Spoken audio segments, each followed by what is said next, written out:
GTA to jedna z najpopularniejszych serii dostępnych na rynku. Wiele produkcji próbuje je naśladować i wychodzi im to różnie. Jednym dobrze jak na przykład genialny cykl Mafia, czy innym z gorszym skutkiem jak chociażby Manhattan Case. Dlatego dzisiaj pokażę Wam 10 naprawdę bardzo fajnych gier, które są podobne do GTA. A jest w czym wybierać, bo m.in. przeniesiemy się do czasów II wojny światowej, odwiedzimy szkołę, czy dla odmiany wcielimy się w rolę tego dobrego, a nie jakiegoś złola. Ja jestem Banach, to jest mój Instagram, a w dzisiejszym odcinku pokażę Wam te gry i wiele innych naprawdę bardzo fajnych gier podobnych do GTA. I już bez dalszego przedłużania lecimy! Wszyscy święci palują w niebie.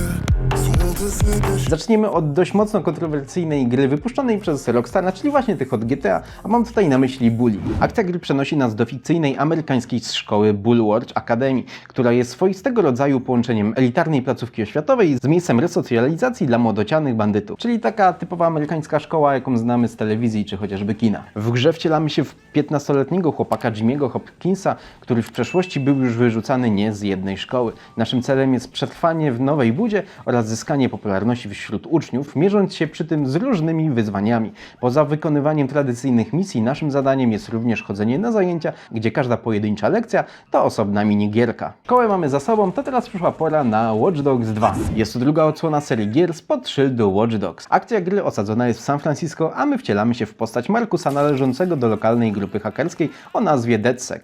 Głównym elementem rozgrywki i zarazem tym, którym wyróżnia grę od konkurencji, jest możliwość hakowania dosłownie wszystkiego. Przy użyciu telefonu Markus może włamać się m.in. do samochodu, kamer monitoringu, urządzeń budowlanych czy telefonów innych ludzi i sprawić, by te na przykład wybuchły. Dodatkowo nasz bohater poza swoim smartfonem do dyspozycji ma również parę gadżetów takich jak latający dron czy zdalnie sterowany pojazd. I nie możemy też zapomnieć, że Markus potrafi w parkour.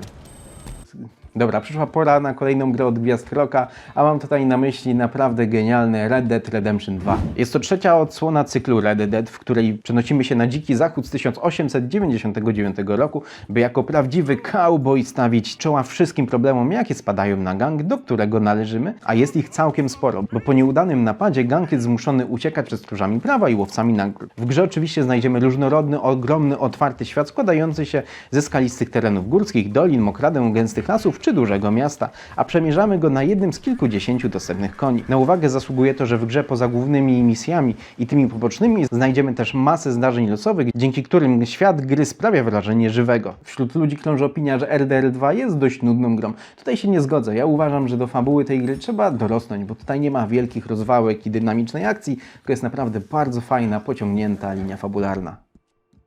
Teraz pora na grę, którą mam wrażenie, że praktycznie nikt o niej nie słyszał, bo ja się dowiedziałem dopiero o niej, jak przygotowywałem ten odcinek, a mam tutaj na myśli grę pod tytułem The Saboteur. Jest to gra osadzona w dość burzliwym, ale jakże ciekawym okresie II wojny światowej, a fabuła kręci się wokół losów Sina, zwykłego Irlandczyka, który pojawił się w niewłaściwym miejscu o niewłaściwej porze, a konkretnie w Paryżu podczas okupacji niemieckiej, gdzie nazistowscy żołnierze zamordowali jego przyjaciół, a on sam postanowił im tego nie darować i zemścić się. Rozgrywka polega w głównej mierze na sabotowaniu niemieckiego okupanta i budzenia w ten sposób u innych mieszkańców francuskiej stolicy woli do walki o wolność. Naszymi zadaniami będzie m.in. dyskretnie eliminowanie ważnych osobistości, wysadzanie w powietrze transportów wojskowych czy zwyczajna partyzancka walka z żołnierzami wroga. Były patrzące psy, to teraz przyszła pora na śpiące psy. W sensie Sleeping Dogs. Wiecie, taki śmieszny żart. Jest to sandboxowa gra akcji, gdzie fabuła jest w dużej mierze inspirowana azjatyckim kinem akcji. Wcielamy się w postać detektywa Wei Shena, którego zadaniem jest przeniknięcie do bardzo niebezpiecznej grupy przestępczej Sun On Yi. By to zrobić, nasz bohater musi wykonywać zadania zlecane przez różnych gangsterów, mnąc się przy tym po szczeblach mafijnej drabiny. W sensie, wiecie, od takiej malutkiej rybki po takiego rybozaura. Na uwagę zasługuje to, że w grze znajdziemy mocno rozbudowany system walki wręcz i interakcje z otoczeniem. Przykładowo podczas bijatyki możemy wykorzystać klimatyzator, by w brutalny sposób wsadzić tam głowę oponenta, czy zamknąć kogoś w bagażniku naszego auta. Zostańmy w temacie azjatyckim, bo ostatnio się mocno wkręciłem, czy to w azjatyckie dramy, czy w inne takie rzeczy związane z Azją, dlatego przejdźmy do gry pod tytułem Yakuza Zero. Jak łatwo się domyślić, jest to kolejna sandboxowa gra akcji o tematyce gangsterskiej. Gra przenosi nas do Tokio z 1980 1988 roku, a naszymi protagonistami są 20-letni członek klanu Tojo, Kazuma Kiryu oraz 24-letni biznesmen Majima Goro, a kierujemy nimi przemiennie ze względu na to, że ich losy splatają się podczas walki klanów o przejęcie jednej z dzielnic miasta. W grze poza elementami rozgrywki znanymi z serii GTA znajdziemy również mocno rozbudowany system walk wręcz oraz specyficzny i bardzo ciekawy klimat typowy dla Japonii. Rozgrywka w głównej mierze polega na zwiedzaniu miast i wykonywaniu przeróżnych misji zlecanych przez różne postacie. W grze nie zabraknie też masy ciekawych minigierek takich jak bilard, wędkarstwo czy ulubione kręgle Romana z GTA 4. Nico, it's Roman. Let's go bowling. Kolejną grą w zestawieniu będzie Saints Row The Third. Jest to kolejna odsłona trzecioosobowej gry akcji, w której wcielamy się w gangstera celebrytę. Nie przypomina wam to czegoś z ostatnich wydarzeń, na przykład tego pana od mandarynki i tego? No ale nieważne. Teraz już na poważnie, naszym zadaniem jest utrzymanie gangu Saints na topie. Przeszkadzać nam w tym będzie międzynarodowy syndykat, na którego czele stoi Jutrzenka. Że nie możemy narzekać na nudę, ponieważ poza ciekawą i mocno humorystyczną główną linią fabularną znajdziemy tam masę zadań pobocznych, takich jak rozwałka, wymuszenia odszkodowań czy branie udziału w zwariowanym japońskim programie telewizyjnym.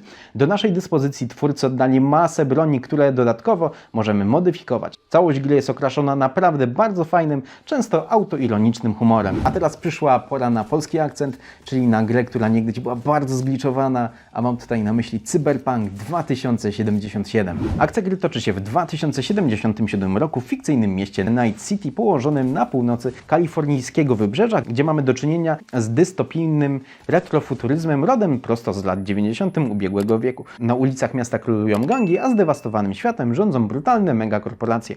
W grze wcielamy się w V, czyli początkującego najemnika, który, jak to bywa w tego typu grach, pnie się po szczeblach przestępczej drabiny. Do wyboru mamy 3 ścieżki życiorysu: nomada, panka oraz korpa. Gra jest z założenia klasycznym RPG-iem, w której akcję obserwujemy z pierwszej osoby, ale znajdziemy tutaj też elementy nawiązujące do FPS-ów, chociażby potężny arsenał futurystycznych broni. I przyszła pora chyba na moją ulubioną grę w całym tym zestawieniu, a chodzi mi tutaj o Mafię, edycję ostateczną. Jest to remake kultowej przekozackiej Mafii z 2002 roku i jest to remake przez duże R, bo po prostu wyszedł genialnie. Gra zabiera nas do fikcyjnego miasta, jakim jest Lost Heaven w ostatnich latach dwudziestolecia międzywojennego, a bohaterem produkcji jest Thomas Angelo, młody taksówkarz szukający zarobku gdzie się tylko da. Do naszej dyspozycji twórcy oddali rozległe miasto, a zwiedzać je będziemy z perspektywy trzeciej osoby. W grze niejednokrotnie naszym zadaniem będzie walka z wrogimi gangami, wymuszenie haraczu czy handel nielegalnym towarem. Twórcy postawili na niespotykany realizm w tego typu grach, bo m.in. niezatrzymanie się na światłach czy przekroczenie prędkości może sprawić, że zainteresuje się nami policja, która będzie chciała nam wystawić mandat. Ostatnią grą w tym zestawieniu będzie produkcja, w której wcielimy się dla odmiany nie w tego złego kogoś, tylko w detektywa, który próbuje złapać tych złych. L.A. Noire, bo o tej grze mówię, jest to detektywistyczna przygodówka akcji osadzona w Los Angeles lat 40. XX wieku. Bohaterem gry jest Cole Phelps, weteran II wojny światowej, który po powrocie do Stanów Zjednoczonych wstępuje w szeregi policji, by zostać detektywem. Naszym zadaniem jest rozwiązywanie różnych kryminalnych zagadek. Śledztwo zazwyczaj podzielone jest na 2 główne etapy. Pierwszym z nich jest skrupulatne przeszukiwanie miejsca zbrodni w nadziei, że znajdziemy coś, co pomoże nam rozwiązać sprawę. Drugim etapem są rozbudowane przesłuchania. To właśnie mi sprawiło w tej grze największą radość, zwłaszcza, że mimika postaci jest tam naprawdę przekozacka, jest po prostu genialna. Naszym zadaniem jest umiejętne przesłuchanie świadków podejrzanych, tak by wyciągnąć z nich jak najwięcej informacji. W grze nie zabraknie oczywiście takich elementów jak pościgi, bójki czy strzelaniny. No i to tyle, jeżeli chodzi o dzisiejsze zestawienie. Mam nadzieję, że te gry Wam się podobały. Jeżeli tak, to koniecznie napiszcie, w którą zagracie, bądź w którą graliście, albo po prostu której nie znaliście. A ja się z Wami już żegnam. Wpadajcie na mojego Instagrama, zostawcie komentarz, subskrypcję, oczywiście byłoby bardzo miło, no i tą łapkę w górę też. Chyba że Wam się nie podobało, to w dół. No i co? Zapraszam na kolejne odcinki. Do zobaczenia i pa pa. Co tu brzmi znów za kilka stów, my na syf.